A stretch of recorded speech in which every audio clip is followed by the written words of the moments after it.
At last, there we go. Okay, so at last I'm finally getting my stream of I had to do a couple of to see pretty much.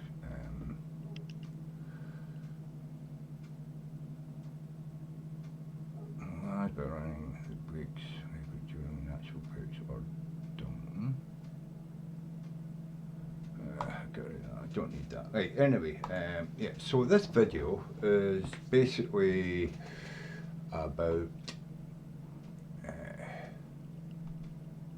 it's about flat earthers, right? So there's all this debate about whether the earth is a globe, a sphere, an oblate sphere, whatever, you know, whatever you want to call it, but you know, is it spheroid, geode, or is it flat? I mean, it doesn't matter if it's a disc or if it's a square or a bloody oblong, you know, it doesn't matter, you know, hexagon, it doesn't matter, you know, is it flat or is it a sphere, you know. Well, what a lot of flat earthers fail to consider is if you've got a sphere, you've got two poles. You've got a North Pole and you've got a South Pole. And in the North Pole, this is what you would see when you look up at the night sky and turn on a camera and get it to take a photograph every second or two, or have a wide shutter, you know, a wide shutter so that you get streaks, you know, and this is what you would see. In the North Pole, this is what you see looking at the North Pole with your camera, you know. Point it up and you'll see the stars going round like that. And if this was wide enough and showed like the horizon and stuff like that, you know, you would actually see that it dips below the horizon and comes back up, and that can't happen on a flat Earth, because on a dome, the dome would be, you know, they would be turning around the dome. If they're fixed on the dome, and the dome would be turning, so that the stars could move. Because I mean, they're fixed points, aren't they? They're not out in space, according to these people who believe in the flat Earth. Well, they're religious ones anyway, you know. If you believe in a dome, then you probably believe it's a biblical dome, and you believe that it's the stars are fixed points on that dome. And you wouldn't see this. You would not see this shape in the north and see it dipping under the horizon, because you would see them going, you know, they wouldn't dip below the horizon, they would go around the edge, because the whole dome is turning, right? But the problem that flat earthers have is you go to the South Pole, and here we can actually see this is a live recording. You can see this is the Earth, and the stars in the sky, and you see them turning. And look at that, they're turning in the opposite direction, which is what you would see on a globe. You know, if the stars are turning, here they would be turning that way, but if I go the other way, they'd be turning that way, and they would be going right to left, but in the north they're going left to right. Or no, that's south they're going left to right, but in the north they're going right to left. You just couldn't see that on a flat Earth. You know, you couldn't see this. Look, there's the South Pole. See where my cursor is? Yeah. So you see the stars turning. Then they go to like a time sequence where they've got the stars making streaks, and here you see there's the South Pole, and they're going around the South Pole, and they're actually dipping below the horizon over here and coming back up, right? And in the north, just seeing the same thing, except they're going in a different direction.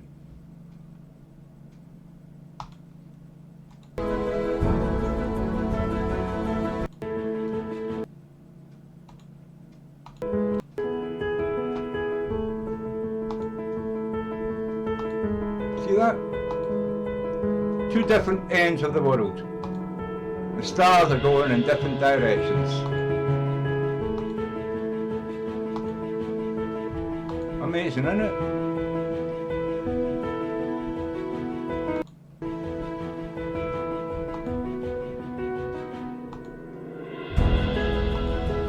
How does that work on a flat Earth?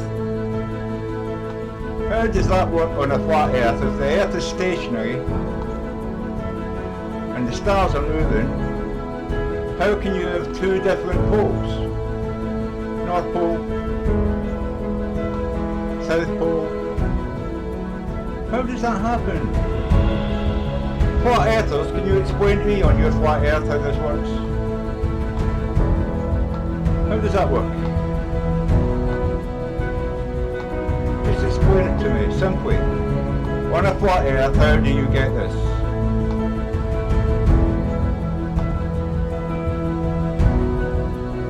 And one other thing that I need to ask. If you say the sun is close to the earth, how close is it? What's the distance between the sun and the earth? And what's the distance between the moon and the earth? You need to give us factual references so that we can compare what you're trying to say as facts.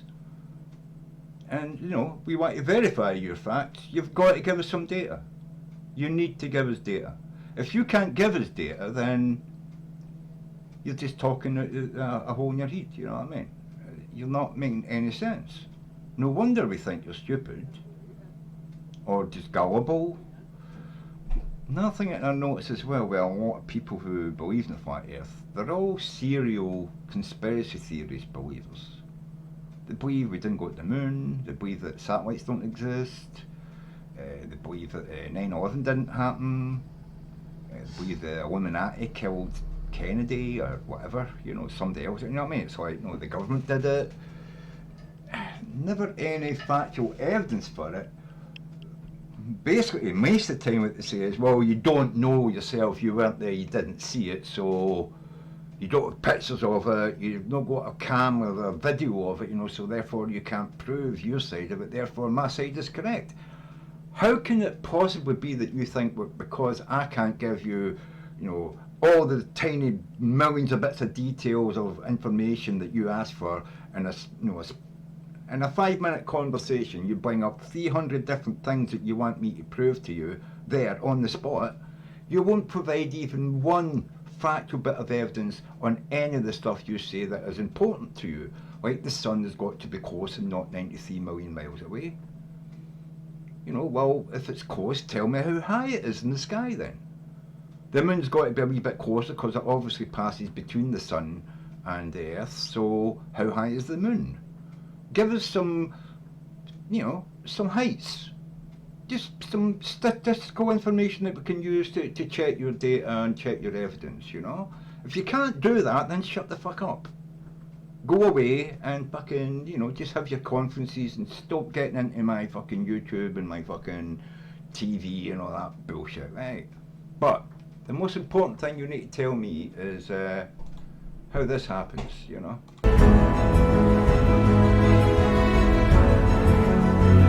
How does this happen? In the north it's going in the anti-clockwise, and in the south it's going in the clockwise motion. How does that happen on a flat earth?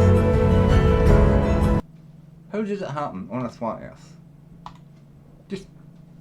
Just that one thing. You just got to tell me how I can have two poles rotating in two different directions on a flat earth. Just explain that to me and I will become a flat earth fucking believer. Just give me evidence and proof that that's possible on a flat earth and I tell you, I will believe you, you know. North and south poles, how do they rotate in two different directions on the same flat earth?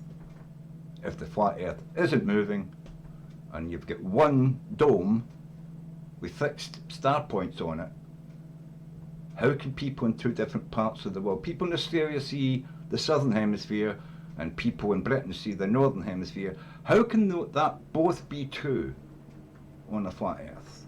Explain it to me, please. Anyway, I think that's all we've got time for today.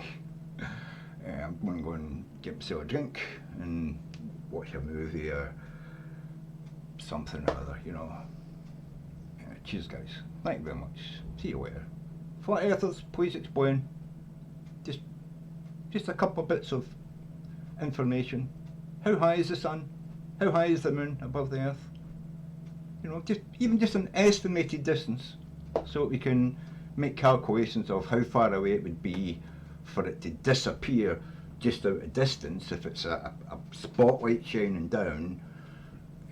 How far away would it be? If I know the height, I can tell when it would look like it's just disappearing because of distance, you know. But also, if it is disappearing with distance, how come the sun doesn't change in size? As things move away, you know, they shrink and get smaller.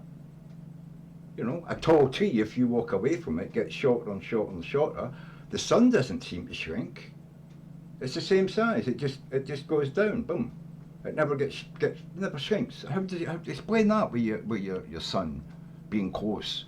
If it was close and just moving so far away that I couldn't see its light anymore, as it gets further away, like somebody holding a torch and going away, you know, the size of the ring of light the torch throws gets smaller and smaller, you know.